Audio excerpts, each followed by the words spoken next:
The police said my mother had been dead for 3 days, but my father says he missed the calls. So tell me, how do you miss a child begging you to come home? This story didn't start with death. It started with a ringing phone that no one answered. That evening, the house felt wrong. Dinner sat untouched on the table. The lights were on, but the warmth was gone. My mother stood in the kitchen, holding the counter like it was the only thing keeping her upright. "I feel dizzy," she whispered. She tried to smile at us. Mothers always do that, even when they're falling apart. She picked up her phone. 1 call, 2 calls, no answer. She texted him, "Please come home, I don't feel well." Minutes passed, nothing. She tried again, her voice shaking as she left a voicemail. "I'm scared, and the girls are here. Please." I remember watching her sit down slowly, like standing hurt too much. That's when fear entered our house, not loudly, quietly. My mother looked at the phone one last time and whispered, "He saw it." She wasn't guessing, she knew, because at that exact moment, my father was looking at her name on his screen and choosing not to answer. My father didn't disappear. He just chose a place where we didn't exist. While my mother waited in pain, my father was laughing. He was in a warm restaurant, music playing softly, his phone face down on the table. Across from him sat the woman who made him feel free, because she asked nothing of him. No sick children, no responsibilities, no reality. When his phone vibrated, he glanced at it. Her name, he sighed. "She worries too much," he said casually. "She's always dramatic." Then he turned the phone back over. At home, my mother's breathing became shallow. She leaned against the wall to stand. I remember asking, "Mom, are you okay?" She knelt down to our level, holding our faces gently. "If Daddy doesn't come soon," she said softly, "you girls need to be brave for me." Those words still haunt me. Minutes later, my mother collapsed. We screamed, we cried, and we reached for the phone, because now it was the children calling. Some nights don't just last hours, they last forever in your mind. The night my mother collapsed, I understood for the first time that fear can weigh heavier than any adult could ever imagine. She didn't scream when she fell. She didn't even moan. She just crumpled to the floor, silent. The room smelled faintly of medicine and warm food that had gone cold. I froze, staring at her, not knowing what to do. "Mommy?" I whispered, almost too scared to breathe. No answer. Her hand was cold when I tried to lift it, cold like it had already left her. My little sister, barely 3, began wailing, not a cry for attention, but the desperate, raw sound of a child realizing the world had gone wrong. "She's not waking up," she repeated over and over, clutching her little blanket like it could somehow save our mother. I grabbed the phone with shaking hands. My fingers fumbled over the screen. I dialed my father. It rang once, twice, 3 times. No answer. I tried again. "Daddy, please, Mommy fell down. Please come home," I said into the voicemail, my voice breaking, tears soaking my small hands. I sat on the floor beside my mother, holding her hair back from her pale face, trying to comfort her even though I didn't know how. My sister huddled against me, shivering. Minutes felt like hours, hours like days. Every creak in the house made us jump. Every car passing by made our hearts pound. I whispered to myself over and over, "If he comes now, everything will be okay." But he didn't. By midnight, my little sister curled into my side and murmured something I'll never forget. "I'm hungry." That tiny sentence hit me harder than anything else in my life. It wasn't just hunger, it was abandonment. It was the realization that the people who were supposed to protect us weren't coming. And in that moment, I stopped being a child. I had to become her protector, her voice, her hope. I tried calling again and again, and every time the line rang and rang, each tone like a knife. Somewhere in a distant restaurant, my father laughed, oblivious. Hold on, because you'll see how 3 days of silence almost destroyed us, and how helpless children can feel when the one person who should protect them chooses not to. No one talks about 3 days. Not like this, not from the inside. The first day passed slowly, painfully. We huddled on the living room floor. My mother's body lay next to us, and every now and then I pressed my hand to her chest, hoping, praying that it would move. We whispered to each other, barely daring to speak. My little sister clung to me like I was the only anchor left in the world. By the second day, hunger set in. Not just the physical gnawing of our stomachs, but the ache of being ignored, of being left behind. We ate dry cereal from the cupboard, water from the tap. Everything else felt impossible. I kept trying to call him. "Daddy, Mommy won't wake up. Please come." And each time, nothing. Silence, a ringing line, and nothing. The house grew warmer, oppressive, like it had absorbed our fear. Every shadow looked like a hand reaching for us. Every creak of the floorboard made us jump. I remember staring at the ceiling and asking myself, is he coming? Is he going to answer? By the third day, the smell of the house had changed. It was sour, heavy, filled with the presence of death we didn't understand. My sister, shivering, whispered something that made my heart break. Did Daddy leave us forever? I didn't know what to say, because deep down, I already knew the truth. He had left us long before the calls, long before the collapse. We were invisible. We had been invisible to him for months, maybe years. On the third morning, the first adult voice we heard wasn't ours, and it wasn't him. It was the neighbor. She had come to check on the house after seeing the curtains closed for days. Her knock on the door startled us. She pushed it open and froze, staring at the scene. She quickly pulled out her phone, and this time it wasn't for fun. It wasn't a joke. It was the police. The officer's voice was calm, but the words shattered every fragile hope inside me. "Your mother, she's gone." The first phone call that finally reached my father wasn't from us. It was from the police. I can still hear my father's voice that day in my mind.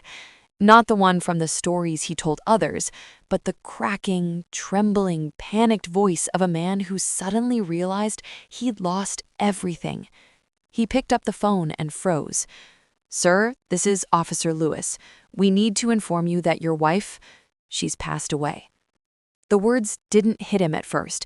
He just laughed nervously. No, that can't be right. She's fine. She called me yesterday." The officer's voice stayed calm. "I am afraid, sir, she's been deceased for 3 days, and your children, they've been alone with her." 3 days. 3 days of silence. 3 days of waiting. And that's when I imagine his heart shattered. I picture him dropping the phone, fumbling, panic twisting his face. He finally looked at his watch. He had hours, not minutes, to get to the house, but it didn't matter. Nothing could undo the past 3 days. I can see him now, rushing, speeding, yelling at the traffic lights, imagining that running fast could undo choices he had already made. He didn't think about us before. He didn't answer the calls. He didn't come when we needed him the most. And suddenly, reality hit him like a brick. You can't save what you abandoned. By the time he reached the house, my sister and I were no longer waiting for him to fix things. He didn't know what he was walking into. When he opened the front door, the house was silent. Too silent. The smell hit him first, a mix of fear, decay, and the bitter reminder of everything he ignored. We were sitting on the floor, beside our mother's body. My sister clung to my arm like I was the only thing holding her in the world. He froze. For a moment, I thought he might run, or maybe he just didn't know what to do. "Girls," he whispered. His voice shook. I'm here now. I'm here." But my mother wasn't. I looked at him and didn't speak. Not yet. because some words aren't safe for children. He knelt down, touched her hand, and I swear, I saw panic and regret collide on his face. Why didn't I come? He asked aloud, almost to himself, almost too late. My sister cried silently. I held her tighter.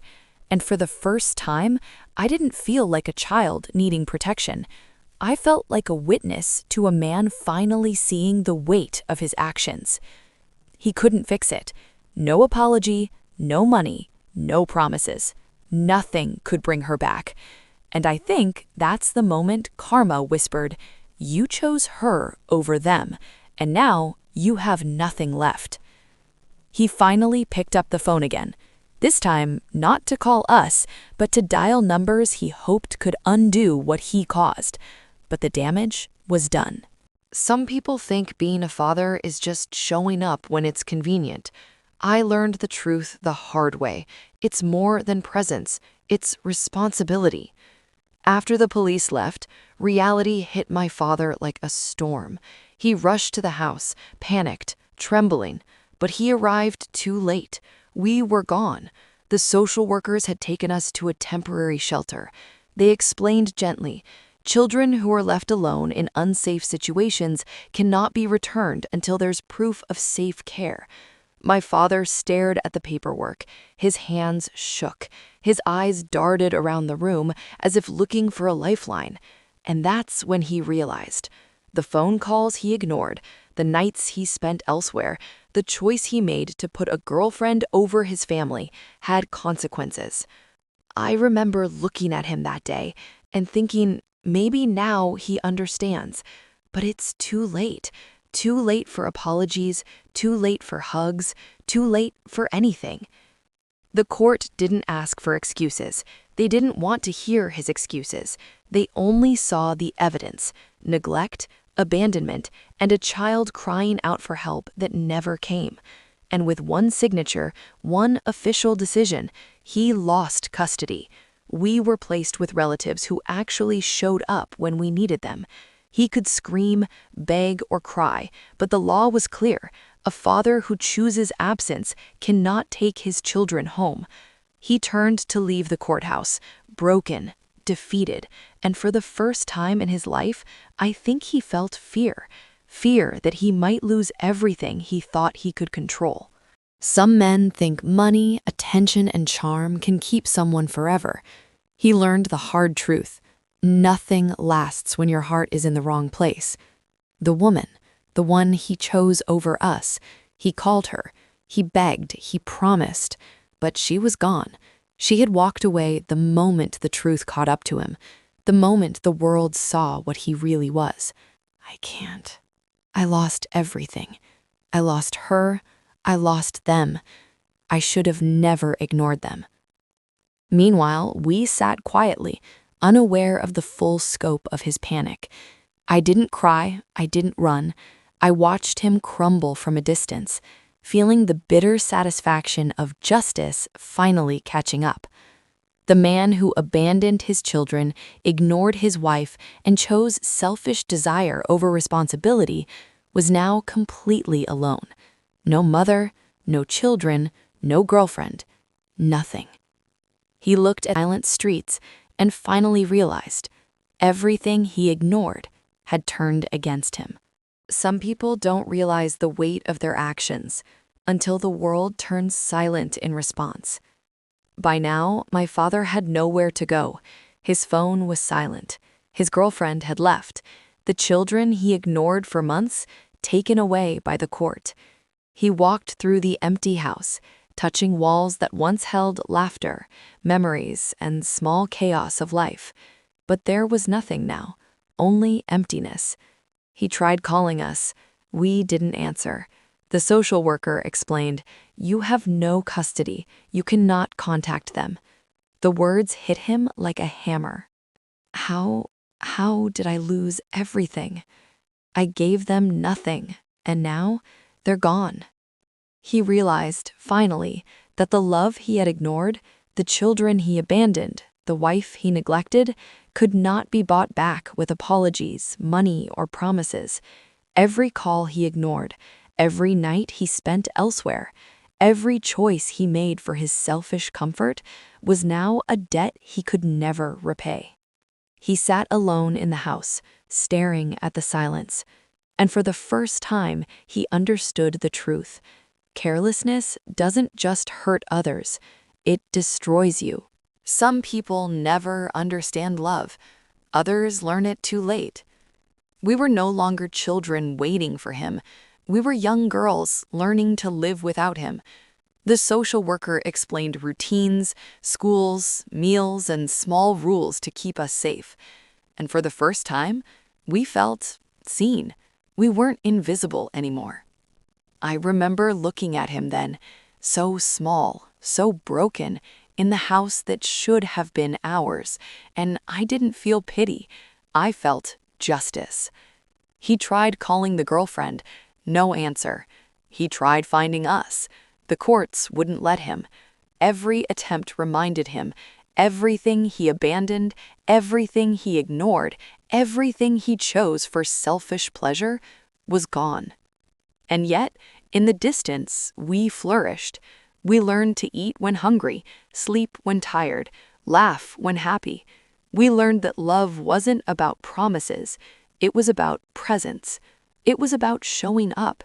And my father showed up too late. He stood alone, looking at an empty life. And I knew then, the girl who ignored her family, the man who abandoned love, had finally lost everything. After losing custody, after losing his girlfriend, after losing everything he once thought he owned, my father was left alone. The house that was once filled with laughter, noise, and tiny footsteps now echoed with silence. Every chair, every plate, every photo on the wall reminded him of what he had ignored. Time passed, years passed, and he aged alone. His hair turned gray, his hands shook, his steps slowed. He became the same man we had been, helpless, cold, and hungry for care. He wandered through his empty home just as we had wandered beside our mother's body. He knocked on doors that wouldn't open. He called people who no longer answered. No one came. No one cared. And the bitter truth settled in. He was living the life he forced on his family. This is how it feels. The fear, the hunger, the silence. I finally understand. He tried to reach out, tried to fix the past, but the world didn't care. The court had taken us from him long ago, and there was no way back. Every night he sat alone, staring at the empty walls, wishing someone would answer. And for the first time, he felt truly small. The same helplessness he had caused now visited him, and it was only a matter of time before life would show him the final, inescapable truth. He passed away quietly in our care. But unlike before, he was not alone. Unlike before, someone was holding him. Someone loved him. Someone stayed. And we, the daughters he once ignored, had finally rewritten the ending. What would you do if someone you trusted abandoned you? Comment below. I want to know your thoughts. If this story moved you, make sure to subscribe so you never miss a story about love, loss, and lessons life teaches us.